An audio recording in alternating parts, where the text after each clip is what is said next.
Hi, എല്ലാവർക്കും നല്ലൊരു ദിവസം ഉണ്ടാവട്ടെ എന്ന് പ്രാർത്ഥിക്കുന്നു. ഇന്നൊരു കുഞ്ഞു വ്ളോഗായിട്ടാണ് കേട്ടോ വന്നിരിക്കുന്നത്. പുതിയ വീടിൻ്റെ ടൈൽസ് വർക്കിൻ്റെ വിശേഷങ്ങളുമായിട്ടാണ്. അപ്പോഴേക്കും നമുക്ക് ബ്രേക്ക്ഫാസ്റ്റൊക്കെ ഉണ്ടാക്കി കഴിച്ചതിന് ശേഷം നമുക്ക് പുതിയ വീടിൻ്റെ വിശേഷങ്ങൾ കാണാം. എന്താ ബ്രേക്ക്ഫാസ്റ്റ് ഉണ്ടാക്കുക എന്നിങ്ങനെ ആലോചിച്ചതാണ്.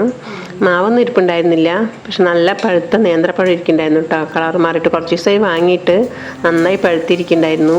എന്നാൽ പിന്നെ അതിനൊന്ന് നെയ്യിലേക്കൊന്ന് വഴറ്റിയെടുക്കാമല്ലോ എന്ന് വിചാരിച്ചു. തിരിച്ചു മറിച്ചിട്ടൊന്ന് വഴറ്റിയെടുക്കുന്നുണ്ട്. ഇങ്ങനെയും കഴിക്കാം. ഞാൻ അതിലേക്ക് കുറച്ച് ശർക്കര പാനിയും കൂടെ ചേർക്കുന്നുണ്ട്. അതേപോലെ തന്നെ നാളികേരം ചിരവിയതും ഒരു 2 ടേബിൾ സ്പൂൺ ചേർക്കുന്നുണ്ട്. കുറച്ച് ഏലക്കാപ്പൊടിയും കൂടെ ചേർത്ത് നന്നായിട്ടൊന്ന് വഴറ്റിയെടുക്കുന്നുണ്ട്. ഇങ്ങനെ വഴറ്റിയിട്ട് ഇങ്ങനെയും കഴിക്കാം. ഇവിടെ മോനിഷ്ടം ബ്രെഡിൻ്റെ ഇടയിൽ വെച്ചിട്ട് സാൻഡ്വിച്ച് പോലെ കഴിക്കുന്നതാണ് കേട്ടോ. അങ്ങനെയും ടേസ്റ്റാണ്. അവൻ അങ്ങനെ കഴിച്ചു, ഞാൻ ഇങ്ങനെയും ഇതേപോലെ കഴിച്ചിട്ട്. കുറച്ചും കൂടെ പണിയുണ്ടായിരുന്നു. അപ്പോഴേക്കും നമ്മുടെ പൂച്ചക്കുട്ടി കണ്ടില്ലേ, ഞാൻ വളർത്തണമല്ല കേട്ടോ, ഡെയിലി എൻ്റെ അടുത്തേക്ക് വരുന്നതാണ്. അപ്പോൾ ഞാൻ എന്തെങ്കിലുമൊക്കെ ഇങ്ങനെ മീനിൻ്റെയോ അല്ലെങ്കിൽ എന്തെങ്കിലുമൊക്കെ ഉണ്ടെങ്കിൽ കൊടുക്കും.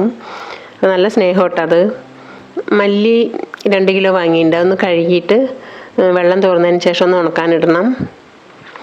മുളകിൽ ഞെട്ടിയൊക്കെ കളഞ്ഞതിന് ശേഷം കേട്ടോ ഞാൻ ഉണക്കാനിട്ടിരിക്കുന്നത്. നിങ്ങളിതുപോലെ മല്ലി കഴുകിയിട്ട് തന്നെയാണോ ഉണക്കുക, അതോ ഡയറക്റ്റ് അങ്ങനെ പൊടിപ്പിക്കലാണോ? നന്നായിട്ട് കഴുകിയെടുത്തതിന് ശേഷം ഒന്ന് വെള്ളം തോർന്നതിന് ശേഷം ഉണക്കാൻ വയ്ക്കാം. കണ്ടില്ലേ, അഴുക്ക് നോക്കും മല്ലിയിലത്തെ. നല്ല ചൂടുണ്ടേ, ഒരു ദിവസം കൊണ്ട് നന്നായിട്ടൊന്ന് ഉണങ്ങി കിട്ടും. പൊടിക്കുന്ന മില്ല് ഇവിടെ അടുത്ത് തന്നെയാണ്, നടന്നു പോകേണ്ട ദൂരേ ഉള്ളൂ. നന്നായിട്ടൊന്ന് ഉണങ്ങിയ ശേഷം അതൊന്ന് പൊടിപ്പിച്ചെടുക്കണം. അപ്പോഴേക്കും നമുക്ക് അതൊന്ന് ഉണങ്ങട്ടെ. അപ്പോഴേക്കും നമുക്ക് പുതിയ വീട്ടിലേക്ക് പോകാം. പോകുന്ന വഴിയാണ് ഞാൻ എന്നും പറയുന്ന പോലെ തന്നെ നല്ല ഭംഗിയാണ് കേട്ടോ കാണാൻ. അപ്പോൾ കൊയ്ത്ത് കഴിഞ്ഞ പാടങ്ങളും കൂടി ആകുമ്പോൾ എന്തൊരു ഭംഗിയാണ് നോക്ക്, നല്ല രസമുണ്ട് കാണാനല്ലേ. അങ്ങനെ നമ്മുടെ വീടെത്തി. ഇത് മതിലാണ് കേട്ടോ. മതിൽ നെയിം ബോർഡ് വെക്കാൻ വേണ്ടിയിട്ടുള്ള ആ സ്പേസ് വെച്ചിരിക്കുകയാണ്.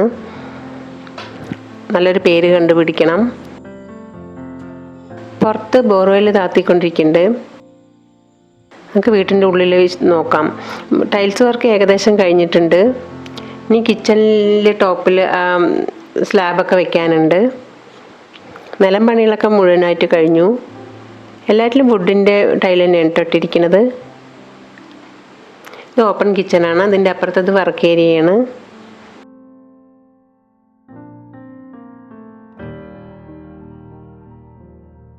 കുഞ്ഞു സ്റ്റോർ റൂമാണ് കേട്ടോ. ഇത് കണ്ടില്ലേ, ഇത് ഓപ്പൺ കിച്ചൺ.